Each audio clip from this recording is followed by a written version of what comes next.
Dans la BKOS Trachea, 6 listes se livrent bataille, dont 3 de partis traditionnels, une liste du Parti socialiste progressiste qui bénéficie de l'appui de Fouad Seniora, une liste des forces libanaises qui n'ont pu s'allier finalement au PSP et qui ont vu de surcroît leurs 2 candidats sunnites se retirer, peut-être sous la pression d'anciens cadres du courant du futur. Et face à eux, une liste du 8 mars par excellence,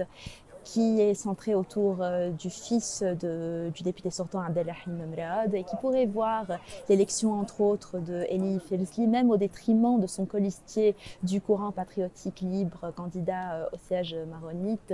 grâce aux efforts de Berri d'assurer la victoire de Elie Ferzli. Il y a donc un enjeu autour du siège maronite, d'autant plus que les forces libanaises ont décidé de maintenir avec force la candidature de Dani Khater, malgré l'affaiblissement de leur liste, en comptant encore sur l'électorat sunnite. Cet électorat reste pour l'heure, ou semble pour l'heure indécis.